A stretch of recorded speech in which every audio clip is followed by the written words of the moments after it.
So now the main thing is that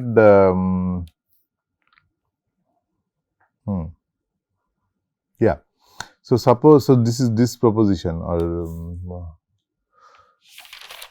see the point is that you are the morphism, you want to define morphism between algebraic varieties, but you have seen that morphisms between algebraic varieties are not so obvious, in the sense that like it's not like just topological switch, it's a continuous map. So you recall that again, I recall and doing again and again, because this is important to put it in your head, that giving a morphism is not just giving a continuous map, which we have seen so far. That's our experience, right? When you give a map between any topological switch, you just give a continuous map. But here also you have to take care of the functions, that the regular functions should go to regular functions, right? So this is a morphism. X and Y are, say, affine varieties or quasi-affine varieties. Is a morphism. So then there are two parts. One is that X to Y is a continuous map, continuous, and F star is the natural map from OY, and this is sorry, let's say U.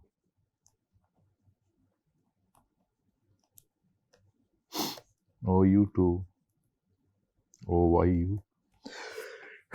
Sorry, OYU to OX of F inverse U.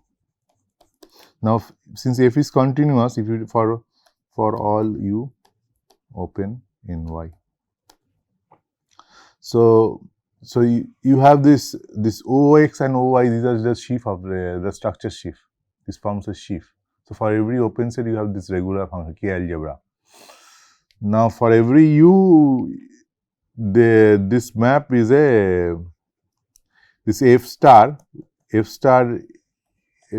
of some G. If you take G, then this is nothing but this goes to F star G, and F star G is nothing but G composition F, which is a map from F inverse of U to K, right? So in general, if you take a regular function, it will go to a set function. But why that should be a regular function? Because regular function has some description. It should be some quotient of some polynomials. Why? So that's the point. So this is for all U and for all F, for all G. So one now point is that you can decode this much information into one. And what is that? So that is our theorem. So morphism between, so this is theorem or proposition, what I write here, proposition.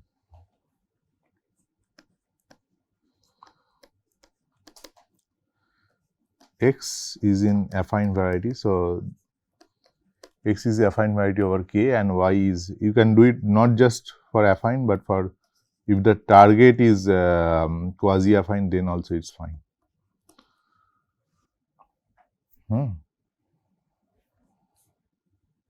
So then morphism between X to Y, there is a bijection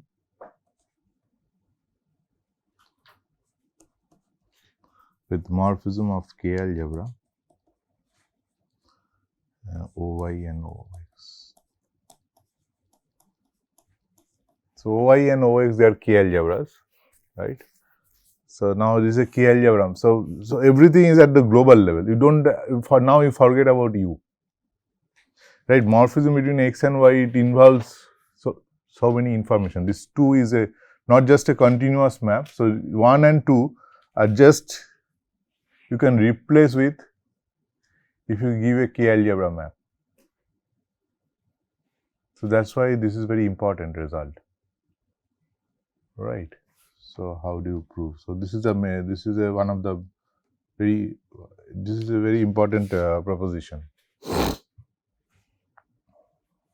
as a consequence, you will see that if you take both x and y are affine, then if x, so now before this proof, I will just say a consequence. So now you say x is isomorphic to y. What does it mean? That means you have a regular function phi from x to y and psi from y to x. Both are regular or morphism, such that psi o phi is identity x and phi o psi is identity of y. Huh? Which are? IDX is identity map from x to x. This is the definition of isomorphism of varieties. Right? In fact, in any category, this is how you define. But the point is these are morphism, not just any bijection. This both phi and psi, so the inverse should be a map. You will see some examples that bijection does not imply, if phi is a map, morphism, it's a bijection, does not imply phi is an isomorphism. And we will also see that phi is a homeomorphism. That means you have a inverse map, which is also continuous, does not mean that it is isomorphism of varieties. Homeomorphism and isomorphism, these are two things here. Because you see the definition of morphism, here two things are there. One is the continuity, another one is that it sends regular functions to regular functions. So homeomorphism means just a topological level if it is a homeomorphism. That if you have a continuous map from x to y, and if you just have an inverse, which is composition is identity, that is not enough for isomorphism. Inverse map has to be morphism. So inverse map is morphism means it should satisfy with both. So there is some, so algebra, if you have a variety structure, that means it's not a very innocent object. It has some hidden structure which is there. I mean, functions are basically given by regular polynomials. So that's the point. We'll see some examples where the even homeomorphisms are not isomorphisms.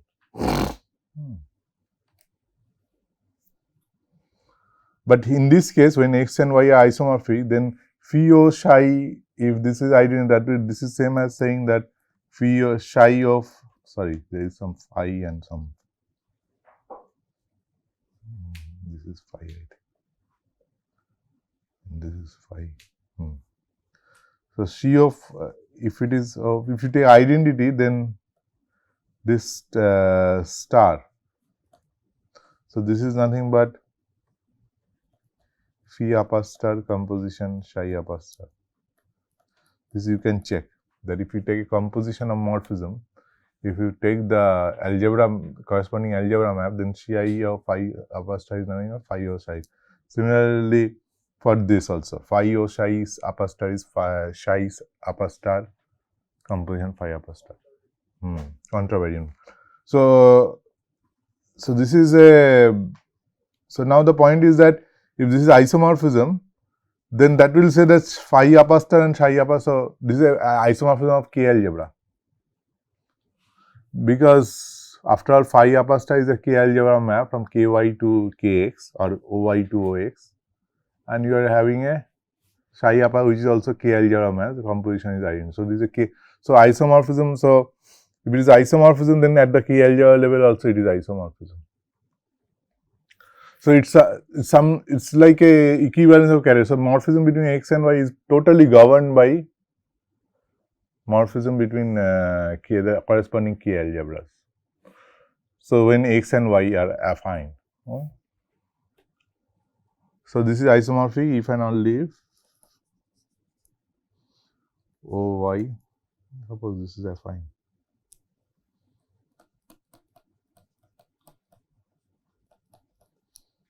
Oy is isomorphic.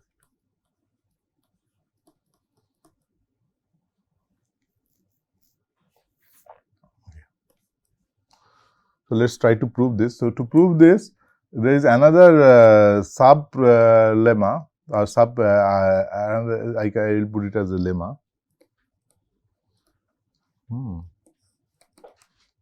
See, if you have a map, so if you condition this, if you in the previous x is in affine,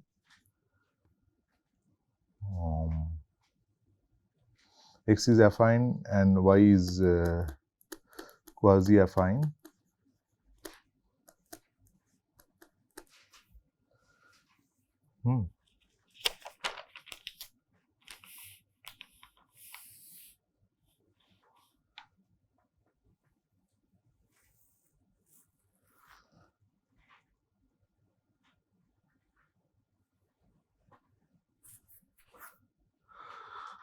And phi is a map, phi is a morphism.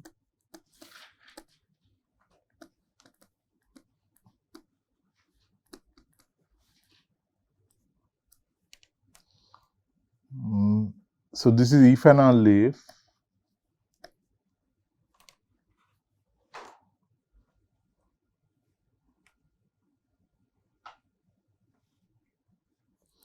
suppose y is quasi affine, assume y is inside some open subset in AM. Okay.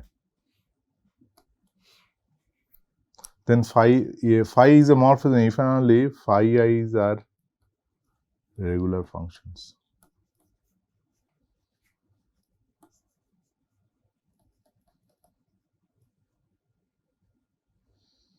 Functions on x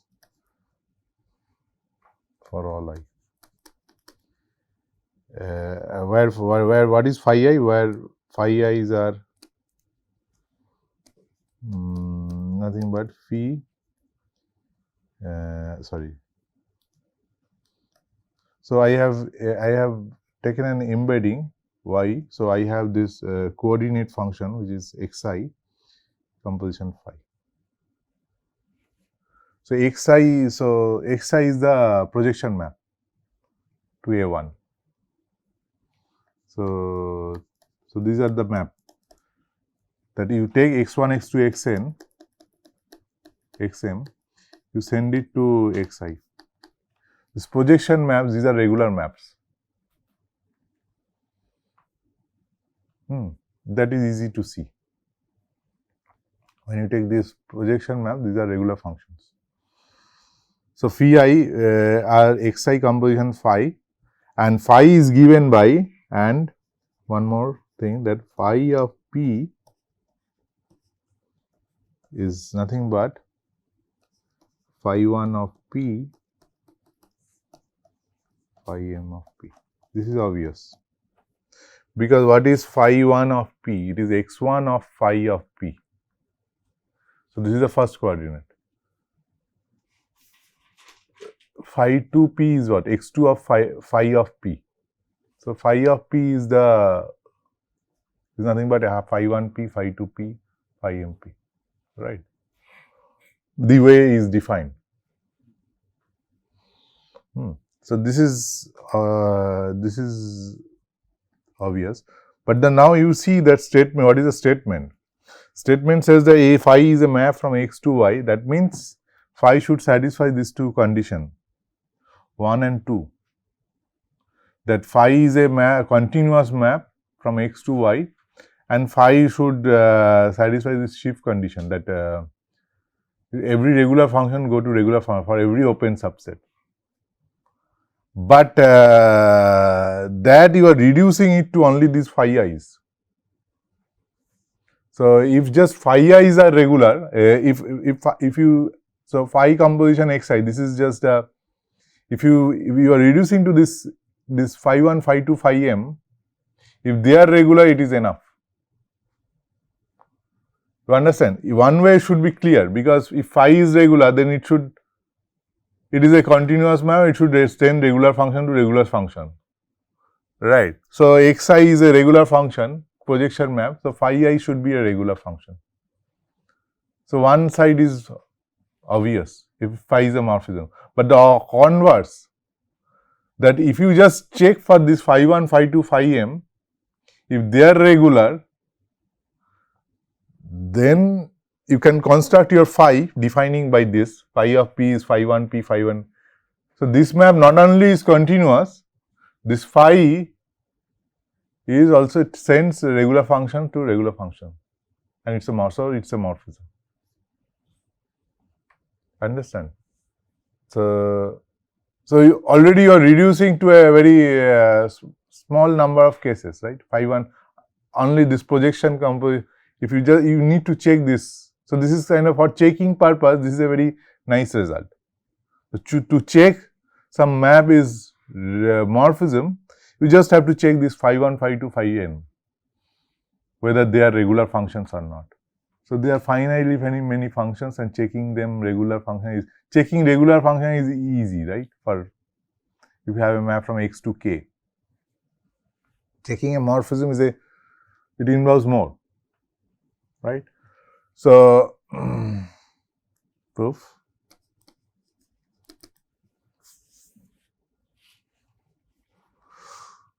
So, one way, this is obvious, just now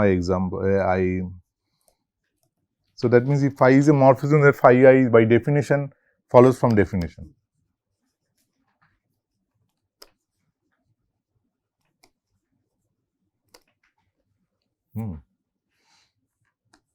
Because morphism composition, regular map composition with a morphism is a regular map. This is not so obvious. That's why this is sufficient. Okay. So, suppose, this is also statement is, suppose phi i's are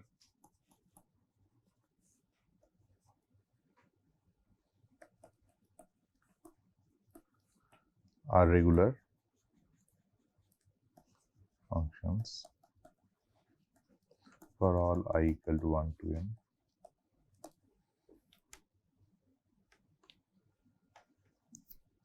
Then I want to define phi, right? So, x is a affine variety.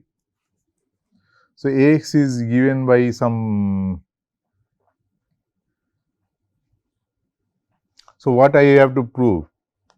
I have to define a function phi from x to y. Definition is not a problem. You send a point phi to this phi 1 p. You are given phi 1 phi 2 phi m. You define phi 1 p phi m p. Now, the point is, this claim is that this I need to prove two things, that this phi is continuous and this phi upper star under this map that will send regular maps to regular maps. This will, I mean, in short, I write like this because I don't have to write all u f inverse u. So, this is shift map. You know shift, what is the map of shifts. So, instead of saying OYU to OX of f inverse u is same as saying that you have a shift map from Y to f lower star of x OX, right? This is in a shorthand notation. Sorry, not f, phi.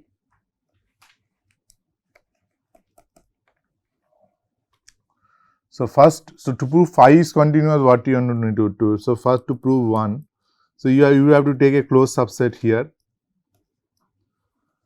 and then you have to show that phi inverse z is closed.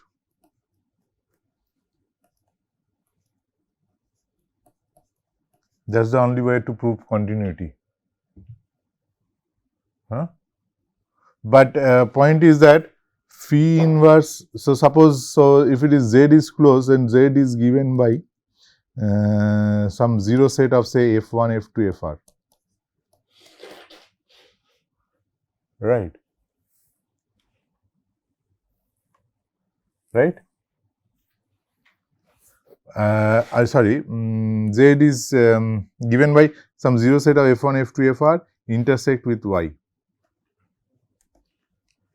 And what is V f1, f2, fr? f1, f2, fr are some polynomials in k, x1, x2, xm. Right? So, a closed subset in Y is a quasi-affine variety. So, closed subset means a closed subset in AM intersect with Y. So, that is why it did. Okay. So, now my point is that you have a map, you have already a map phi from X to Y. My point is that the phi inverse of Z is nothing but intersection of Fj composition phi inverse of 0. So, Fj phi is Fj's are regular, are polynomials, right? So, they are regular functions. So, Fj composition phi makes sense, right? So, since point is that since so there is little bit of checking. I'll not go. You have to check little bit. That I'll just write down what is the thing that. So this is a point to check. So how to write? Okay, I'll write check. Or I'll use some other color. I think that is better.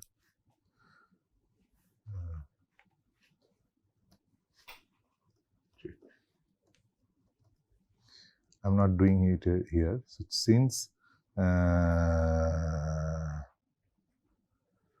phi i's are regular,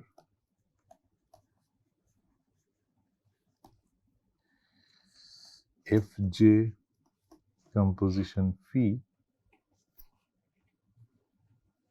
are regular.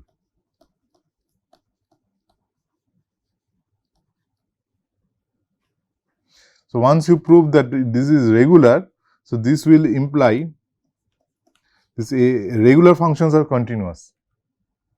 We saw that in last class.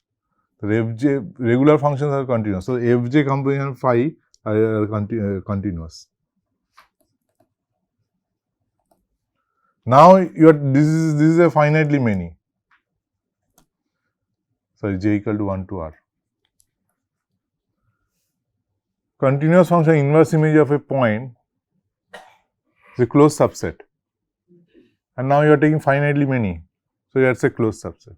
So this will imply phi inverse Z is closed in X.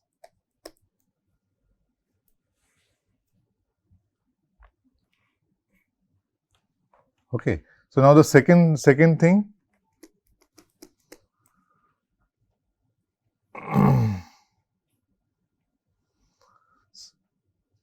So second thing is what? You have to prove that it takes regular function to regular function. So second, so phi takes regular functions to so to show that this takes regular functions to regular functions. Regular functions on X to regular function.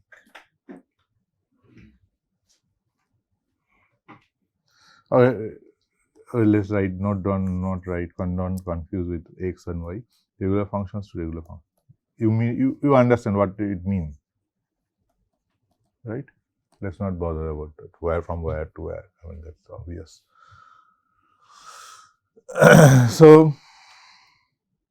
So what do you mean? So you take some so you take some regular function on Y. So so suppose you have a map from X to Y.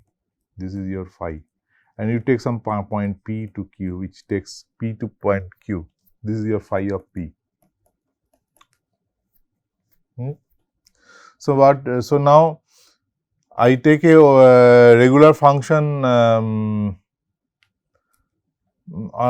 So let f be a regular function at be a regular function at Q.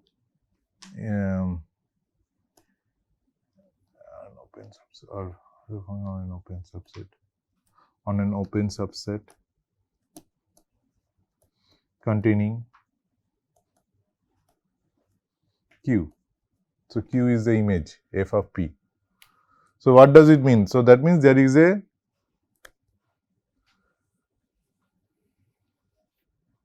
open subset say V containing Q. So that means there is a open subset U V and this point Q in U such that F restricted to U looks like G by H, where this is a quasi-affine variety, Y is a quasi-affine variety. So G and H are polynomials in K x1, x2, xm, right? Y is in AM. And H of U is not 0, of course. Right? Locally, it looks like quotient. It may not be over the whole open subset V, but if you fix a point in V, then there is a small neighborhood, looks like this. Now, right, now you consider now you consider phi inverse of U. Then F composition phi is a map from phi inverse U to K. It takes a point X going to phi composition G by phi composition H.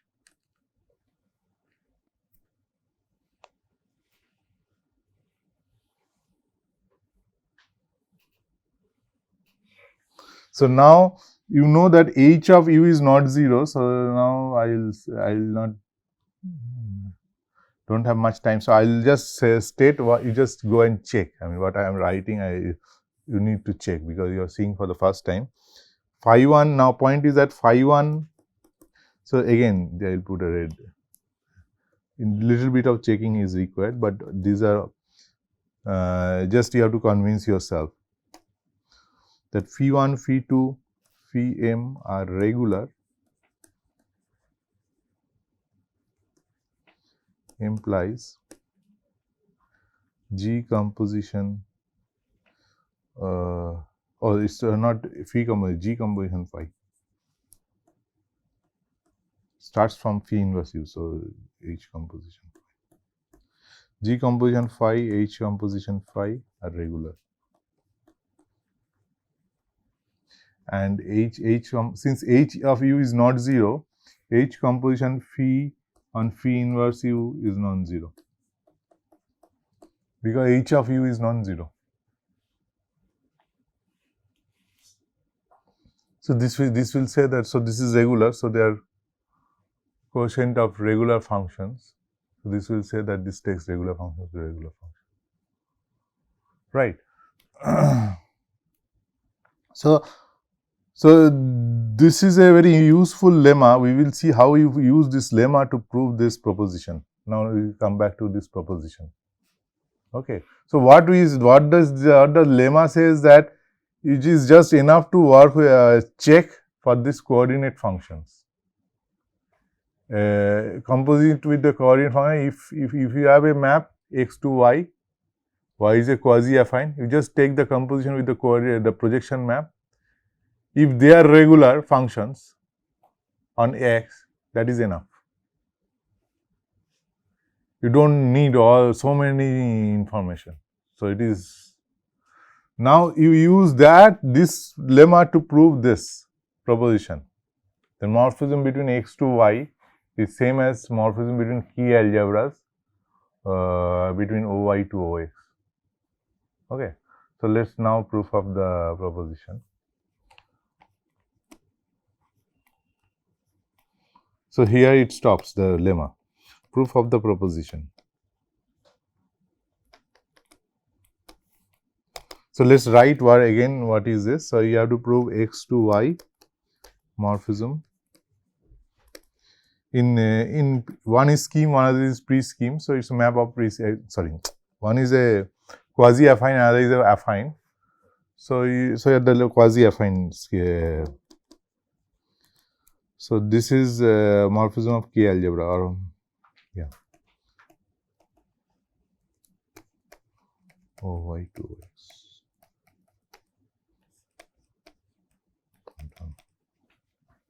So what I have to do, that if I take two map phi and psi from X to Y, so this will give you a map from phi upper star, which is from OX, OY to OX. Psi upper star is also a map from OY to OX. If they are same, phi equal to psi, then you have to prove that phi upper star is same as psi upper star, right?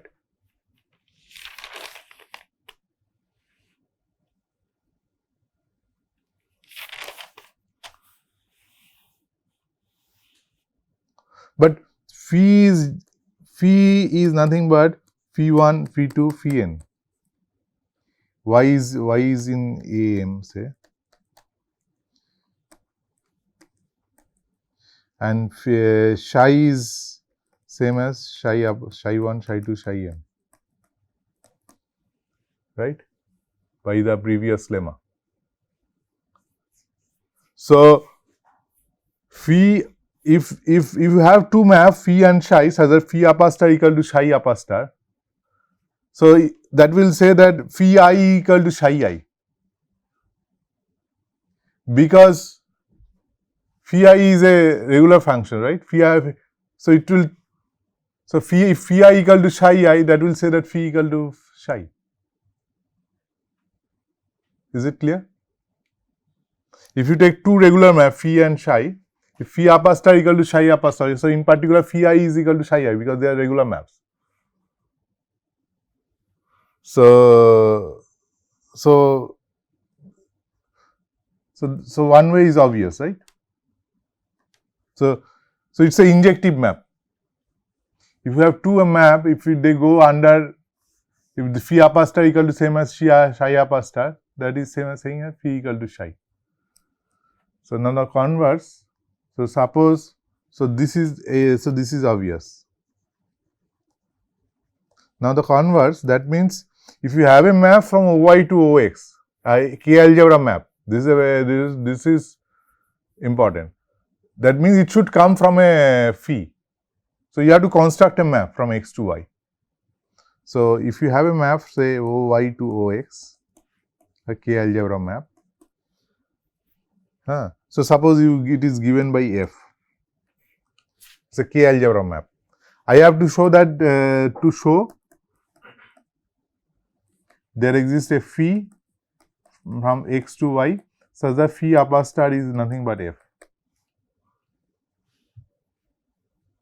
Phi upper star on OXX. So phi upper star is a sheaf map, but phi upper star you take the global section. That means phi upper star of, if I have to be very more, if I want to be very precise, so phi upper star of X. So that means it's a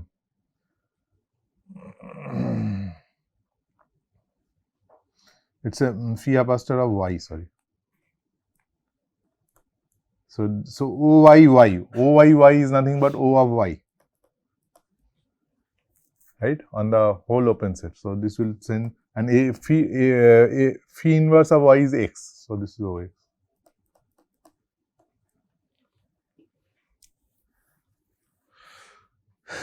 Right. So this is, so if I have this phi upper star of Y is nothing but F. So at the global level, if you have a map, it induces a map of at the morphism level. Global level, right. So this is OY, so Y.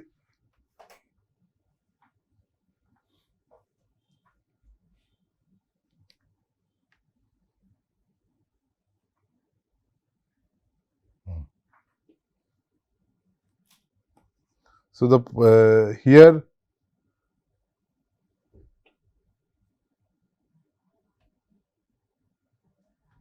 define. Okay, then okay, I'll complete this converse part in the next. Okay, let's stop here. So I'll prove this. Maybe in next class I'll start from this slide. Okay.